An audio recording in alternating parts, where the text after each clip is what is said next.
Okay, what's up, everyone? This is Comic Academics, and this is Andrew Sanchez, and I'm here to review Dark Knights Metal series. So this is Batman, the Dawnbreaker, #1. If you're following the Dark Knight Metal series, we're at this point where Batman is, he's taking the powers of each member of the Justice League, and he's creating what's called the Dark Knights, like literally evil Batman versions of Batman from the Dark Multiverse. Okay, so in the Dawnbreaker, you discover how he gets the Green Lantern powers. So it's pretty interesting. So anyways, this one begins Bruce Wayne. Okay, he's in the alley where his parents die, and his parents are shot and killed, right? Because that's happened. We've seen it, so many times. But the Green Lantern ring comes to him and says, "You have the ability to overcome great fear. Welcome to the Green Lantern Corps." So Batman literally becomes a Green Lantern. Yeah, I know, right? It's like, okay, talk about let's move the plot along. And because this is literally like some 5 minutes, not even, after his parents died, he immediately rushes to the assailant. And he wants to kill him. He tries to get the ring to kill him. He's like, kill him. And, the ring responds, lethal force not permitted. This is the first law of Green Lantern Corps. So Bruce is he's very frustrated. He says, "I don't care, do what I say." So at this point, he's so frustrated. Well, I don't want to say frustrated because it works on will, right?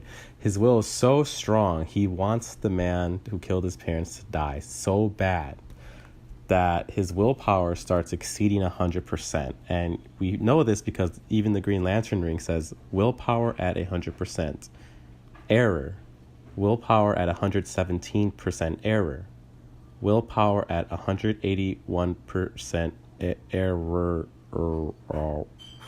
Willpower exceed malfunction. And then it just kind of says lethal force enabled. It's kind of crazy, right? So young Bruce Wayne, he's so upset. His willpower is that strong. We all knew Batman had an extreme power of will, but it's so powerful, he overrides the Green Lantern fail-safes. And now he has the power to kill people with the Green Lantern ring. So it kind of cuts to him talking to Commissioner Gordon in the way that Batman would. There's like the bat signal in the sky, and Gordon kind of looks at him. He's like, "Hey, we've got a couple missing persons." He's a little nervous because in this reality, Bruce Wayne's kind of a loose cannon. So he's kind of working with the GCPD, but he's kind of doing it by really extreme means. So, and that being said, he kind of goes on a killing spree. He kills the Scarecrow, kills the Penguin, literally like meteors. Okay, he Green Lantern ring of his makes constructs of like meteors to rip through the Penguin in space. That's how far this Bruce Wayne is going to just take out the bad guys. It's a little excessive, for sure.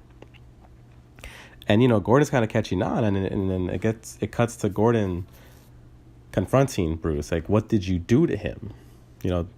And Bruce is kind of looks at him, says, "You have a daughter, right? It's a shame because she'll have to grow up without her father." He kills Commissioner freaking Gordon. Who does that? Okay, like in what Batman universe does Bruce Wayne kill Commissioner? I mean, I don't know. Yeah, it's a little over the top, I think. It felt a little rushed because now it's like, okay, so he just pretty much is killing everyone, even Commissioner Gordon. It's like, okay, that's awesome.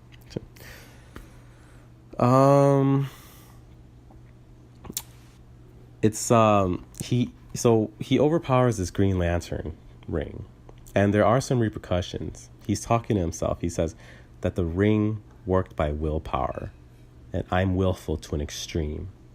I cracked open the ring, pushed it past the light.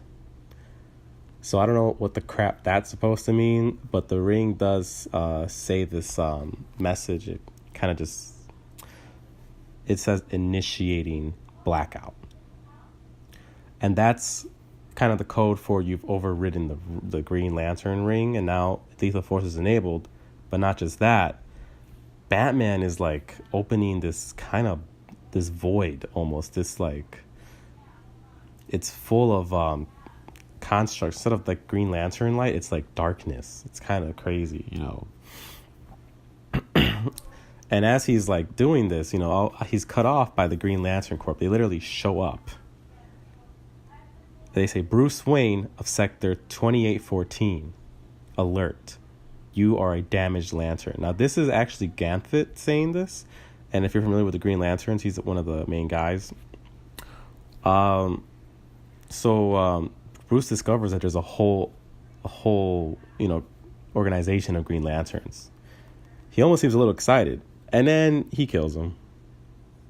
Yeah, seriously, the ring again says initiating blackout. And he starts summoning these gargoyle bat demons. It's kind of like a new power of the Green Lantern that he like has now, that he's unlocked, or that he's triggered. It's like maybe a side effect of his willpower overriding the Green Lantern's, you know, fail safes. So the world just begins to crumble away, because if you follow Dark Knight Metal, this dark multiverse is where things happen that weren't supposed to happen. So now we're starting to play with this idea of fate and destiny, that certain things are supposed to happen a certain way. And in this dark multiverse, something went wrong. And things didn't play out the way they were supposed to. And when that happens, you know, that universe starts to almost glitch, if you will, kind of collapse upon itself. And that's what starts to happen. He's kind of thinking to himself that even though he's the void inside him is so great, and he'll never be the same again, that even though he was, you know, killing the bad guys and doing what he thought was good, the world around him is beginning to crumble away and fade away into the darkness inside him until it's all dark, like blackness. So in the dark, he hears a voice. It's the man who laughs.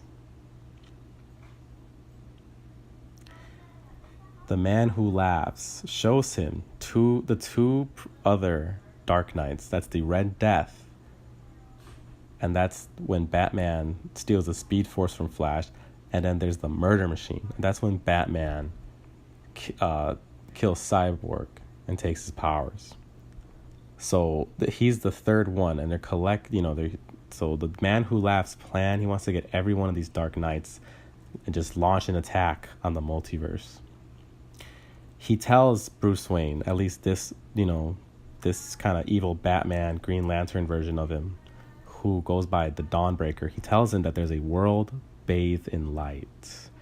Drag it to the dark, and Barbatos will give you your parents back alive. So two things here. One, Bruce Wayne, gives in. He wants his parents back alive. That's what he wants more than anything. And two, who's Barbatos? So Barbatos as like an overarching, the head, almost evil bat demon bad guy. And he's the one that's kind of pulling the strings of this dark multiverse and, bringing the end of days to the multiverse, if you will. Because the man who laughs is like the arbiter between the Barbatos and these Dark Knights.